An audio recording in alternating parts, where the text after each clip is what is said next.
Ready to move in premium triplex villas at Bachapalli APR projects. Telugu Desam party అధ్యక్షులు నారా చంద్రబాబు నాయుడు గారు మరొకరు ఈ రాష్ట్రానికి అన్ని విధాలుగా ముందుకు నడిపించడానికి సైనికుడిగా పనిచేస్తానన్న జనసేనాని పవన్ కళ్యాణ్ గారు వాళ్ళిద్దరితో పాటు వేదికను అలంకరించిన తెలుగుదేశం పార్టీ అతిరథ మహారథులకు జనసేన నాయకులకు మరి యొక్క బీసీ కార్యక్రమానికి రాష్ట్ర నలుమూలల నుంచి కూడా మీ మద్దతు తెలియజేయడానికి కథలు వచ్చినటువంటి మా సోదర సోదరిమణులు అందరికీ కూడా నా హృదయపూర్వకమైనటువంటి నమస్కారాలు తెలియజేసుకుంటున్నాను. బీసీల తాలూకా గొప్పతనం ఎంత చెప్పినా కూడా తరగనటువంటిది. ఈ భారతదేశంలో ప్రతిరోజు కూడా ఒక బీసీ సోదరుడు సోదరిమణి కష్టపడితేనే దేశం ముందుకు నడుస్తుందన్నటువంటి విషయం మన అందరం కూడా తెలుసుకోవాలి. బట్ట పరిశుభ్రం చేయాలన్నా బీసీ, జుట్టు సరి చేయాలన్నా బీసీ, గుడి తలుపులు తెరవాలన్నా బీసీ, బడిలో పాఠాలు చెప్పాలన్నా బీసీ, పొలం దున్నాలన్నా బీసీ, బలంతో బస్తా మోసే కలాసి బీసీ, అలాగే పంచభూతాలను సైతం వాళ్ళందరినీ కూడా ఉపయోగించుకొని వృత్తిని ముందుకు నడిపిస్తున్నటువంటి సోదర సోదరీమణులు మన బీసీలు.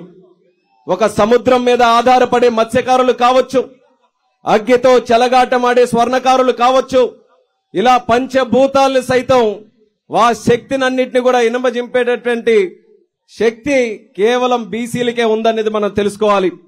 అటువంటి బీసీలు స్వాతంత్రం వచ్చిన తర్వాత ఎంతో మంది పల్లకలు మనం అందరం కూడా మోసాం. కానీ మొట్టమొదటిసారిగా పల్లకి ఎక్కే అవకాశం కల్పించిన ఏకైక నాయకుడు విశ్వవిఖ్యాత నట సార్వభౌముడు స్వర్గీయ నందమూరి తారక రామారావు గారిని తెలియజేసుకుంటున్నాను.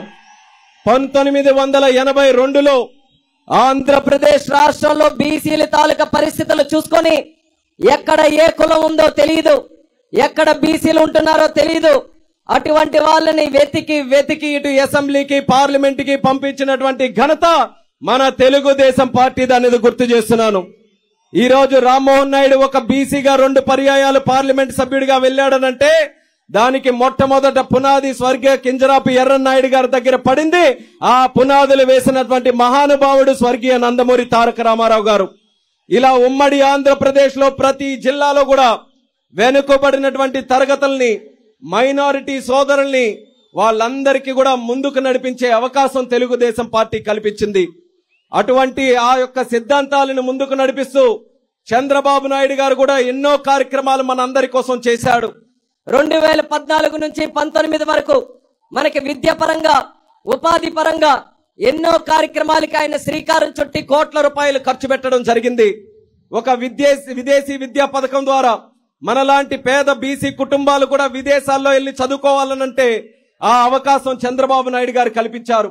సుమారు 3700 కోట్ల రూపాయలు బీసీ కార్పొరేషన్ల ద్వారా లోన్లు అందించి మనం ఎవరమైనా సరే ఆర్థికంగా బలపడాలనంటే ఆ సౌకర్యం చంద్రబాబు నాయుడు గారు ఆ రోజు కల్పించారు. అలాగే ఎన్నో కార్యక్రమాలు ఆదరణని కొని ఎన్నో అలాంటి కార్యక్రమాలు, పథకాలు మన బీసీల కోసం చంద్రబాబు నాయుడు గారు ఆ రోజు అన్ని రకాలుగా కూడా తోడ్పాటును అందిస్తూ ముందుకు నడిపించడం జరిగింది. అయినా సరే ఒక్క అవకాశం చెప్పినటువంటి దుర్మార్గుడు జగన్మోహన్ రెడ్డి 2019లో వచ్చిన తర్వాత అత్యధికంగా నష్టపోయినటువంటి వర్గం ఈ రాష్ట్రంలో ఎవరైనా ఉన్నారనంటే అది మన బీసీలమే అనేది మనం అందరం కూడా గుర్తుపెట్టుకోవాల్సినటువంటి అవసరం ఉంది. ఈ రోజు బీసీలకి ఏ విషయంలోనైనా న్యాయం జరుగుతుందా అనేది మనం అందరం కూడా ప్రశ్నించుకోవాలి. ఆ రోజు జరిగినటువంటి కార్యక్రమాలు ఏ ఒక్కటి కూడా ఈ రోజు కొనసాగకుండా సుమారు 74,000 కోట్ల రూపాయలు బీసీ సప్లాన్ నిధులుంటే దారి మళ్లించినటువంటి దుర్మార్గుడు ఈ జగన్మోహన్ రెడ్డి అనేది సభ ద్వారా తెలియజేస్తున్నాను. అలాగే ఎన్నో కార్యక్రమాలు, విదేశీ విద్యను ఆపాడు, లేకపోతే మనకు కావాల్సిన ఆదరణ పథకాలు లాంటివి ఆపాడు. బీసీలకి కేవలం 54 కార్పొరేషన్లు ఏదో చేశామని బడాయి కొట్టుకుంటున్నటువంటి నాయకుడు కనీసం ఆ కార్పొరేషన్లకున్న చైర్మన్ల దగ్గరికి ఆ బీసీ సోదరులు వెళ్తే కప్పు టీ ఇవ్వడానికి కూడా డబ్బులు లేనటువంటి కార్పొరేషన్లు ఇస్తే ఏంటి, లేకపోతే ఏంటనేది కూడా జగన్మోహన్ రెడ్డికి సందర్భంగా ప్రశ్నిస్తున్నాను. అటువంటిది ప్రజలు మీరందరూ కూడా తెలుసుకోవాలి. బీసీలు నమ్మితే ప్రాణం ఇస్తాం, అదే నమ్మకం ద్రోహం చేస్తే తాట తీసి నార తీస్తామనేది కూడా మనం రేపు ఎన్నికల్లో మనం అందరం నిరూపించాలి. దానికోసమే, ఆ చైతన్యం కోసమే ఈ రోజు ఈ సభ నిర్వహిస్తున్నాం. దయచేసి బీసీలు మీరందరూ కూడా నడుం బిగించి పోరాటం చేయాల్సినటువంటి అవసరం ఉంది. ఎందుకనంటే మళ్ళీ మాయ మాటలు చెప్తూ ముందుకు వస్తున్నాడు. ఏమని? నా బీసీ అని చెప్తున్నాడు. అసలు నా బీసీ అని చెప్పుకునే అధికారం ఆయనకుందా అనేది ఈ సందర్భంగా అడుగుతున్నాను. పార్లమెంటులో ఉన్నారు, అక్కడ ప్యానెల్ స్పీకర్ గా అవకాశం దక్కితే లోక్సభలో ప్యానెల్ స్పీకర్ మిథున్ రెడ్డి గారికి చేశారు. రాజ్యసభలో ప్యానెల్ స్పీకర్ అధికారం వస్తే అక్కడేమో విజయసాయి రెడ్డికి అక్కడేమో ఆ పదవిని అప్పచెప్పారు. అదే తెలుగుదేశం పార్టీలో ప్యానెల్ స్పీకర్ కాదు, స్పీకర్ గా అవకాశం వస్తేనే దళితుడు బాలయోగిని కూర్చుంచినటువంటి ఘనత మన తెలుగుదేశం పార్టీదని తెలియజేస్తున్నాను. ఒక కేంద్ర మంత్రి అయ్యే అవకాశం వస్తే ఆనాడు బీసీ నాయకుడిగా ఎర్రన్నాయుడు గారిని కేంద్ర మంత్రిగా చేసినటువంటి ఘనత మన తెలుగుదేశం పార్టీదని నేను గుర్తు చేస్తున్నాను. అటువంటిది నా బీసీ అని చెప్పుకునే అధికారం ఈ జగన్మోహన్ రెడ్డికి ఉందా అని తెలియజేస్తున్నాను. నా బీసీ అని అంటున్నాడు. మరి అమర్నాథ్ గౌడ్ ఒక 9వ తరగతి చదువుతున్నటువంటి ఒక బీసీ బిడ్డ నిర్దాక్షిణంగా చంపేయబడితే ఏ ఒక్క విషయంలో కూడా జగన్మోహన్ రెడ్డి పల్లెత్తి మాట కూడా అనలేదు. నా బీసీ అనే అధికారం ఆయనకుందా అని సందర్భంగా ప్రశ్నిస్తున్నాను. ఇలా చెప్పుకుంటూ పోతే ఎన్నో ఉదాహరణలు ఉన్నాయి. ఆ ఉదాహరణలన్నీ కూడా ఈ రోజు మన కళ్ళకు కట్టినట్టుగా కనిపిస్తున్నాయి. దానికి బీసీలుగా మనం అందరం శిక్ష విధించాల్సినటువంటి బాధ్యత మనందరి మీద ఉంది. అందుకే రేపు ఎన్నికల్లో మీరందరూ కూడా చైతన్యవంతులై ఉత్తేజవంతులై ముందుకు రావాలి. ఒక్క విషయం మీరందరూ కూడా గుర్తుపెట్టుకోండి.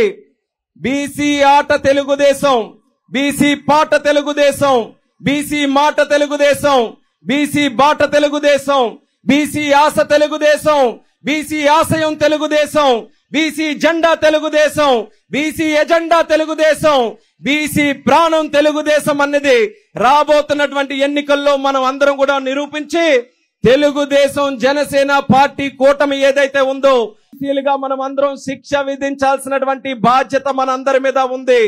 అందుకే రేపు ఎన్నికల్లో మీరందరూ కూడా చైతన్యవంతులై ఉత్తేజవంతులై ముందుకు రావాలి.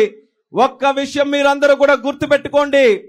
బీసీ ఆట తెలుగుదేశం, బీసీ పాట తెలుగుదేశం, బీసీ మాట తెలుగుదేశం, బీసీ బాట తెలుగుదేశం, బీసీ ఆశ తెలుగుదేశం, బీసీ ఆశయం తెలుగుదేశం, బీసీ జెండా Telugu Desam, BC agenda Telugu Desam, BC ప్రాణం తెలుగుదేశం అన్నది రాబోతున్నటువంటి ఎన్నికల్లో మనం అందరం కూడా నిరూపించి తెలుగుదేశం జనసేన పార్టీ కూటమి ఏదైతే ఉందో అఖండమైనటువంటి మెజారిటీతో వచ్చే ఎన్నికల్లో గెలిపించమని మళ్ళీ ఈ సందర్భంగా మీ అందరికీ కూడా తెలియజేసుకుంటూ రాష్ట్ర నలుమూలల నుంచి విచ్చేసినటువంటి వారందరికీ కూడా మరొక్కసారి పాదాభివందనాలు తెలియజేసుకుంటూ సెలవు తీసుకుంటున్నాను.